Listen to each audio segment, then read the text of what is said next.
오늘 제목은 생명의 성령의 법, 이런 제목입니다. 한번 따라합시다. 생명의 성령의 법. 오늘은 성령 강림 주일입니다. 성령님께서 임하셨다 하는 거죠. 성령 강림은 예수님께서 부활 승천하신 이후에 이 땅에 40일 계시다가 하나님의 부르심을 받고 들림을 받아서 하나님의 보좌 우편에 올라가시게 되죠. 이때 예수님께서 뭐라고 말씀하시냐면, 너희들은 예루살렘을 떠나지 말아라. 약속하신 것을 기다리라. 오직 성령이 너에게 임하시면 너희가 권능을 받고, 뭘 받는다고요? 권능을 받고 예루살렘과 온 유대와 사마리아와 땅끝까지 이르러 내 증인이 될 것이다, 이렇게 말씀했습니다. 그래서 이 말씀을 듣고 예수님의 제자들 그리고 주변에 있는 사람들 한 120명 정도가 모여서 마가라고 하는 사람의 집에 모여서 오직 기도하기에 힘썼습니다. 한 열흘 정도 이렇게 열심히 기도했는데, 오순절 명절, 예를 들어서 우리는 명절, 설 명절이 있고 추석 명절이 있잖아요. 그런 것처럼 이스라엘에는 오순절이라고 하는 명절이 있습니다. 이 명절에 뜨겁게 기도하는데 성령이 이들에게 임했습니다. 120명이 앉아있는 그 자리에 바람 같은 소리가 크게 일어나더니 온 방 안에 그것이 가득하고, 각자의 머리 위에 불꽃이, 성령의 불꽃이 임하게 되고, 그리고 그 집안이 진동이 일어나게 되고, 그리고 각자 다른 언어로, 방언으로, 다른 나라 말로 기도를 하게 됐다. 그 기도의 내용은 하나님을 높이는 그런 기도의 제목이었습니다. 그래서 사람들이 다 놀라고 몰려들기 시작을 했죠. 그때 성령 충만받은 베드로가 설교하니까 그 자리에서 3,000명이 회개하고 세례를 받고 교회가 탄생하게 됩니다. 베드로가 설교하기를, 너희가 십자가에 못 박은 그 예수를 하나님께서 다시 살리셨고 그리스도와 메시아 구원자로 삼으셨다고 이야기를 합니다.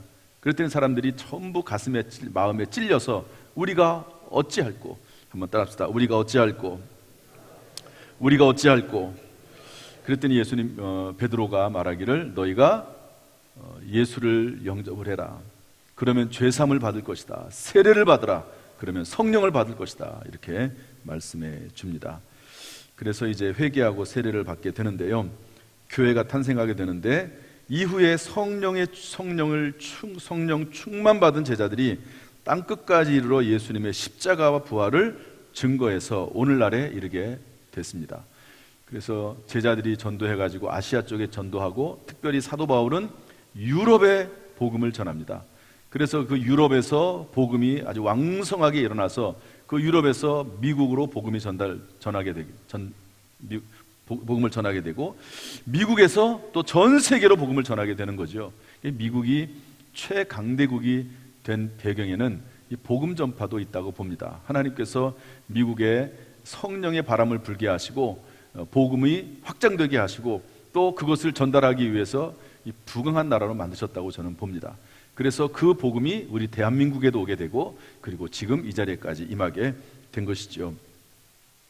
이렇게 해서 복음이 증거가 되고, 또 어느 시점에 성령이 충만히 임하게 되는데요, 오늘은 성령 강림절을 맞이해서 성령에 대해서 좀 배워보려고 합니다. 특별히 법의 관점에서 좀 살펴보려고 해요. 오늘 성경 말씀에 보면 8장 2절에 이는 그리스도 예수 안에 있는 생명의 성령의 법이 죄와 사망의 법에서 너를 해방하였다, 이렇게 말씀하고 있거든요.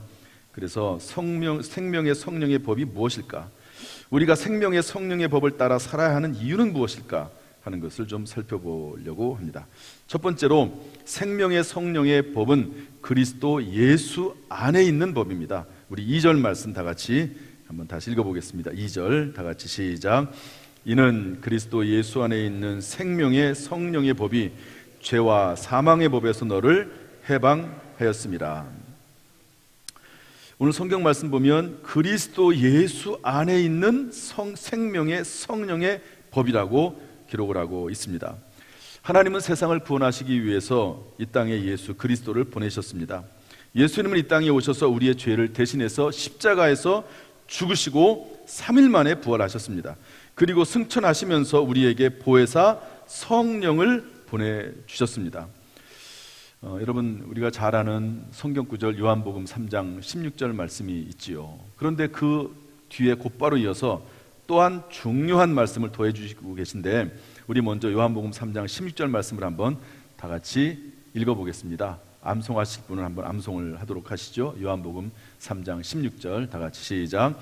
하나님이 세상을 이처럼 사랑하사 독생자를 주셨으니 이는 그를 믿는 자마다 멸망하지 않고 영생을 얻게 하려 하심이라. 곧바로 17절에 뭐라고 말씀하고 있냐면, 하나님이 그 아들을 세상에 보내신 것은 세상을 심판하려 하심이 아니요 그로 말미암아 세상이 구원을 받게 하려 하심이라. 이렇게 기록하시면서 하나님께서 독생자 예수 그리스도 예수님을 이 땅에 보내셨다고 말씀하고 있습니다. 그런데 요한복음 16장 7절에 가면 이런 말씀이 있습니다. 한번 다 같이 읽어보겠습니다. 시작. 그러나 내가 너희에게 실상을 말하노니 내가 떠나가는 것이 너희에게 유익이라. 내가 떠나가지 아니하면 보혜사가 너희에게로 오시지 아니할 것이요 가면 내가 그를 너희에게로 보내리니. 그러니까 예수님께서 성령 즉 보혜사를 보내신다는 겁니다. 이 말씀을 종합을 해서 보면 하나님께서는 우리의 죄를 대속하시기 위해서 예수님을 보내시고, 예수님 이 땅에 계시다가 하늘로 올림을 받으시면서 성령을 이 땅에 보내셨다고 말씀하고 있습니다. 그런데 여기 성령에 대해서 보혜사라고 표현하고 있습니다. 여러분, 성령님의 별명은 보혜사입니다. 보혜사라고 하는 말은 파라클레토스라고 하는 말로, 헬라어 파라클레토스라는 말로 옆에서 돕는 분이다, 이런 말입니다. 그러니까 보호하시는 분, 또 은혜를 베푸시는 분, 스승이라는 말이죠. 따라서 성령은 예수님께서 이 땅을 떠나신 이후에 하나님의 보좌 우편에서 계신 그 기간 동안 이 땅에 계시면서 우리를 돕고 우리에게 은혜를 베풀고 우리를 가르치시는 분이십니다. 따라서 영어 성경에는 뭐라고 표현하고 있냐면 헬퍼, 돕는 자다, 카운슬러, 상담자다, 컴포터, 위로자다, 이렇게 말씀하고 있습니다.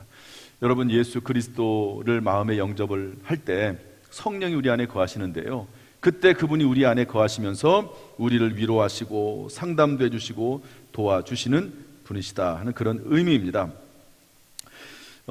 성령님은 예수님께서 승천하시면서 우리를 돕기 위해서 보내신 하나님의 영이며 예수님의 영입니다. 한번 따라합시다. 하나님의 영, 예수님의 영.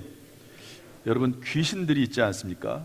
그 귀신들이 사람의 몸에 들어가기도 하고 나오기도 하면서 사람에게 잘못된 생각을 심어주고 잘못된 마음들을 심어주면서 죄를 범하게 하죠. 이 악령은, 귀신과 같은 악령은 우리를 죽이고 파괴합니다. 그런데 성령은 우리 안에 들어오셔서 우리를 살리고 깨닫게 하시고 우리를 구원하시는 거룩한 영입니다. 성령이라고 하는 말이 의미 자체가 영어로는 Holy Spirit, 거룩한 영이라고 하는 말이죠. 하나님의 영이며 예수 그리스도의 영이며 거룩한 영입니다. 이 영이 우리에게 임하는데 그리스도 예수 안에서 우리에게 임한다는 거죠. 그리스도 예수를 믿을 때 우리 안에 거하시면서 우리 안에서 일하시는 분이 바로 성령이라고 말씀하고 있습니다. 여러분, 무엇보다도 그리스도 예수 안에서 성령으로 충만하고 성령으로 살아갈 수 있기를 주님의 이름으로 축원합니다. 두 번째로 이 성령은 죄와 사망의 법에서 우리를 해방한다는 겁니다. 여기 법이라고 하는 단어를 쓰고 있고 죄와 사망이라고 하는 말이 나옵니다. 여러분, 우리가 예수님을 영접할 때 예수님이 성령으로 우리 안에 들어오시거든요. 이것을 성령의 내주라고 말합니다. 한번 따라합시다. 성령의 내주. 성령이 내주하시면 우리는 그 성령님과 함께 먹고 마신다고 성령은 기록을 하고 있는데요, 여기에 관련돼서 요한계시록 3장 20절 말씀은 이렇게 기록을 하고 있습니다. 한번 다 같이 읽어보겠습니다. 요한계시록 3장 20절 시작. 볼지어다 내가 문 밖에 서서 두드리노니 누구든지 내 음성을 듣고 문을 열면 내가 그에게로 들어가 그와 더불어 먹고 그는 나와 더불어 먹으리라. 예수님께서 우리의 마음 문을 노크하십니다. 노크하세요. 강제로 우리의 마음 문을 뚫고 들어오시는 것이 아닙니다. 예수님은 인격적인 분이시고 성령님도 인격적이신 분이세요. 그래서 스스로 받아들이기를 원하시는 것이죠. 이처럼 예수님은 문 밖에 서서 우리의 마음 문을 노크하시는데, 누구든지 그 예수님의 음성을 듣고 문을 열면, 마음 문을 열면 내가 그에게로 들어가. 한번 따라합시다. 그에게로 들어가. 여러분, 예수님이 어떻게 우리 마음속에 들어오십니까? 이것은 성령, 예수님의 영으로 우리 안에 들어오신다고 하는 말씀이시죠. 성령은 영이시기 때문에 어디에나 거하시면서 동시에 우리의 마음에도 거하시고 우리 안에 거하시기도 하시는 것이죠. 그러면 그가, 예수님께서 성령으로 우리 안에 들어오셔서 그와 더불어 먹고 그는 나와 더불어 먹는다고 말씀하고 있는 것입니다. 이처럼 성령이 내 안에 들어오시면 어떤 현상이 생기느냐? 죄와 사망의 법에서 해방이 되고 이제는 성령과 생명의 법에 지배를 받게 된다 하는 말씀을 하고 있습니다. 다시 말해서 성령이 지배하는, 성령의 법이 지배하는 인생이 된다 하는 것이죠. 여기에 관련해서 제가 우리 교단 총회에서 있었던 일을 좀 하나 소개하려고 합니다. 제가 지난주 화요일, 수요일, 목요일 3일 동안, 2박 3일 동안 우리 교단 총회에 참석을 했습니다. 117년 차 총회입니다. 우리 교단이 만들어진 지가 117년이 됐습니다. 정빈과 김상준이라고 하는 청년이 일본에 유학 갔다가 예수 믿고 돌아와가지고요, 복음을 전하기 시작을 했습니다. 전도를 하기 시작을 했습니다. 처음에는 전도에서 예수 믿으면 전부 장로교나 감리교나 이런 데 보냈습니다.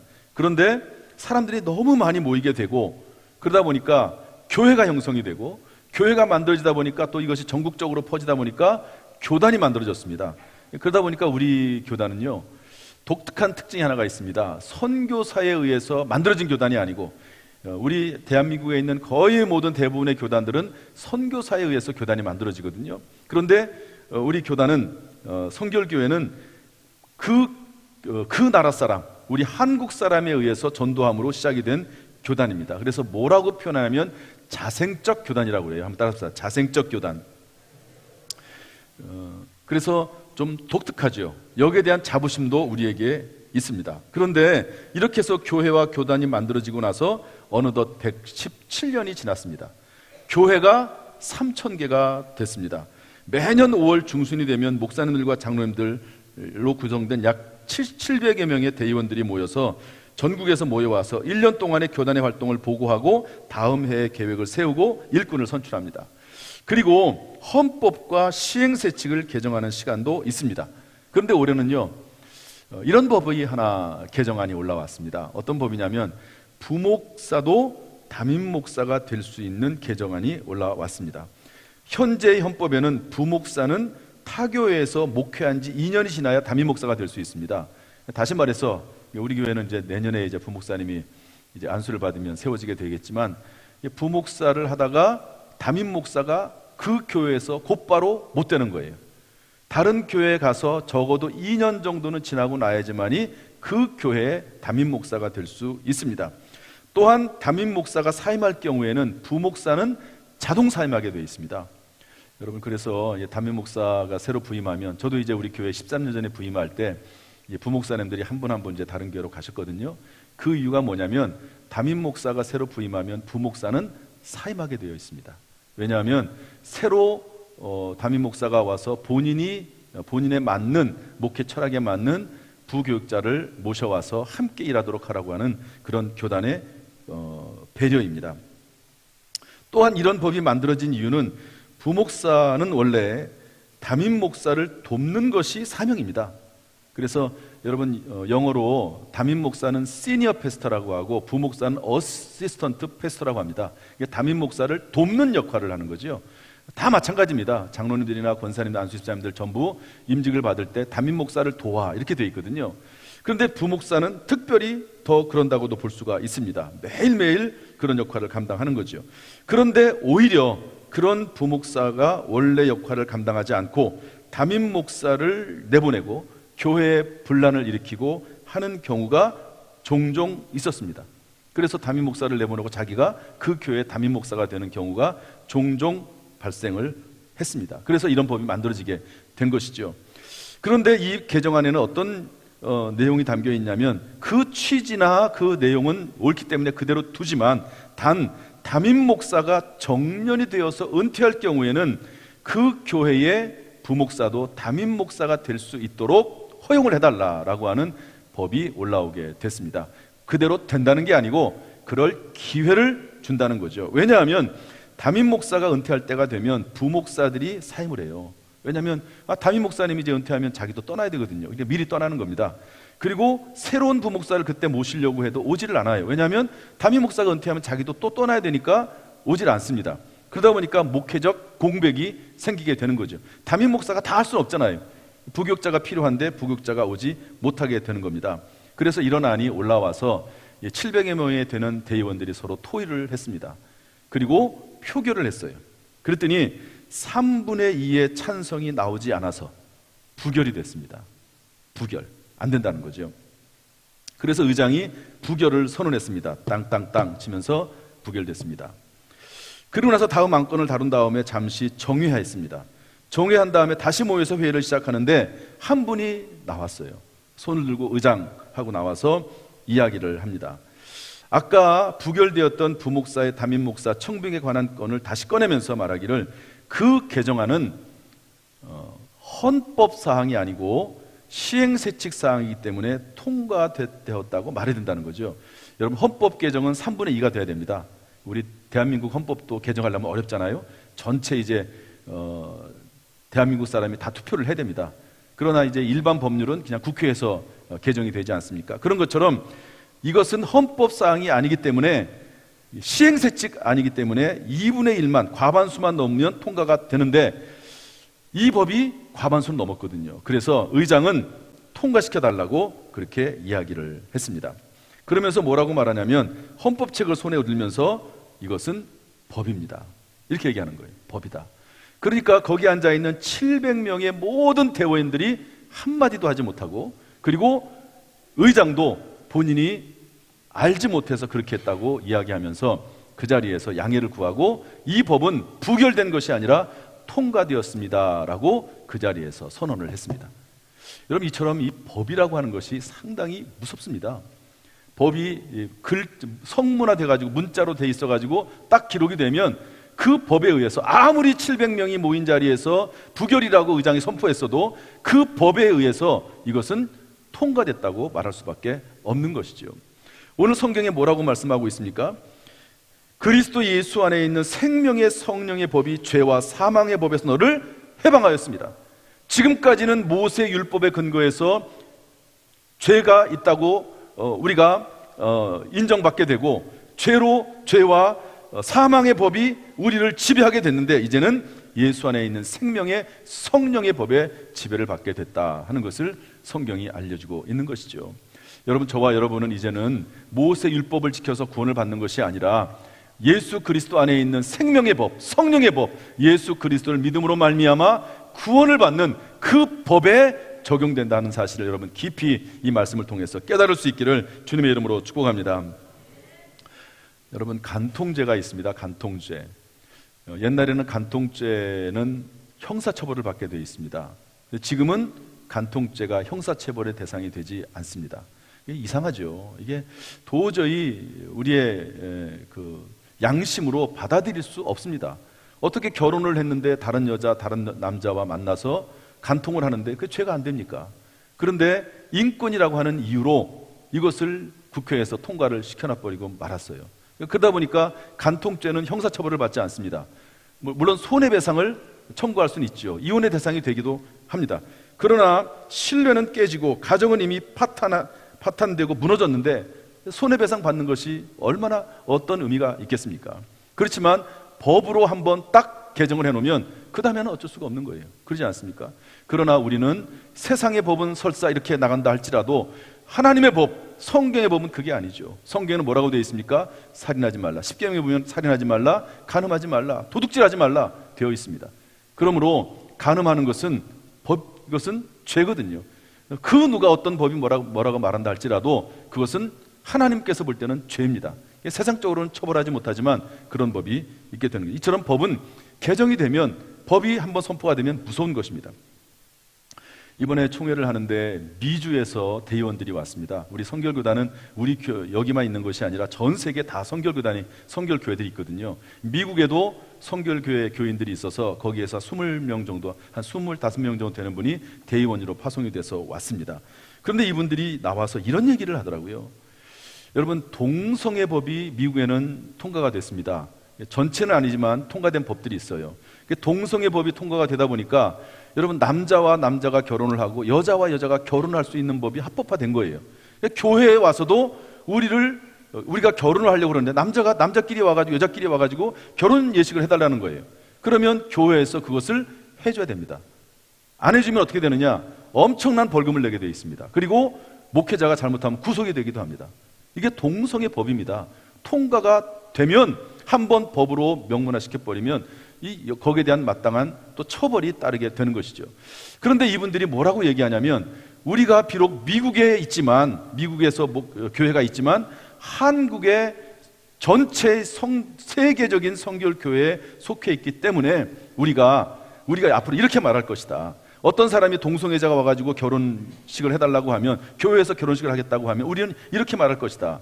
우리가 비록 여기에 있지만 한국 교단에 우리가 지배를 받기 때문에 한국 교단의 법에 따라서 우리가 판결을 여기에 대해서 대답을 할 수 있다. 그러니까 좀 기다려달라.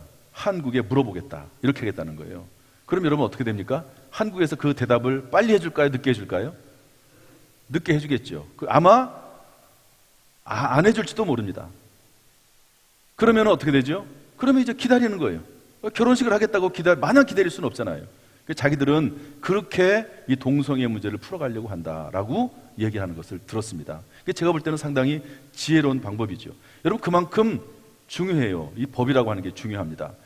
우리나라에서는 동성애 법이 계속 올라오지만 동성애 법이 전부 다 부결됐습니다. 상임위 차원에서 올라오지 못하고 부결되고 그 배경에는 수많은 우리 그리스도인들이 계속해서 국회의원들하고 그리고 지역사회에서 계속 거기에 대해서 불합리함을, 그것이 성경적으로 잘못되고, 성경적을 떠나서 여러분, 동성애는요 병이 있는 걸 잘 아시잖아요. 여러분, 에이즈가 특별히 남자 같은 경우에는 남자들의 거의 대부분이, 동성애라는 남자들의 거의 대부분이 에이즈 병에 걸립니다. 이게 성적으로 문란해지기 때문에 그렇거든요. 이런 것들을 얘기하면서 우리나라에서는 아직 통과가 되지 않았지만 그런 일이 생길 수가 있는 것입니다. 법이 무서워요. 그런데 하나님께서 우리에게 말씀하시기를 구원의 법은 뭐냐? 구원의 법은 뭐냐? 그리스도 예수 안에 있는 생명의 법, 그리스도 예수 안에 있는 성령의 법으로 말미암아 우리가 구원을 받는다라고 말씀하시는 거예요. 지금까지는 모세에 의해서 우리가 구원을 받고 모세에 의해서 율법을 지킴으로 구원을 받는다고 말하지만 모세 율법으로는 구원을 받지 못하고 단지 죄가 죄되게 하는 것뿐이고, 예수 그리스도로 말미암은 생명의 성령의 법의 지배를 받게 된다 하는 것을 말씀하고 있습니다. 여러분, 이 말씀을 우리가 기억하면서 성령 강림주의를 맞이해서 이제 우리가 어떻게 구원을 받느냐? 예수 그리스도를 믿는 믿음의 법으로 그분으로 말미암아 생명을 얻고 성령께서 그 구원의 과정 가운데 역사하신다고 하는 성령의 법, 생명의 법의 지배를 받는다는 사실을 깨닫고, 여러분들 우리가 성령을 모시며 살아가는 저와 여러분 되기를 주님의 이름으로 축복합니다. 두 가지예요. 예수 그리스도를 믿을 때 우리 안에 성령이 내 안에 들어오심을 믿어야 되는 것이고, 그리고 그 성령이 내 안에서 불일 듯 나서 역사하도록 성령으로 충만해야 되는 것입니다. 여러분들 성령으로 충만해 살아가는 저와 여러분 되기를 주님의 이름으로 축원합니다. 성령의 법을 따라 살아나가면 6절 말씀에 뭐라고 되어 있습니까? 육신의 생각은 사망이요 영의 생각은 생명과 평안이라고 했습니다. 따라합시다. 생명과 평안. 그리고 로마서 8장 26절부터 28절에 보면 성령이 내 안에서 탄식하면서 기도하고 하나님의 뜻대로 간구할 때 모든 일이 합력해서 선을 이루게 된다고 말씀하고 있습니다. 그러므로 내 안에 계신 성령님을 늘 의지하면서 성령의 능력을 받아 살아나가는 가운데 생명과 평안을 얻고, 그리고 모든 일이 합력하여 선을 이루는 놀라운 역사가 우리 가운데 있기를 주님의 이름으로 축원합니다. 우리 모든 성도들의 삶 가운데 생명이, 평안이 합력하여 선을 이루는 역사가 성령 안에서 이루어지기를 주님의 이름으로 축원합니다. 기도하겠습니다.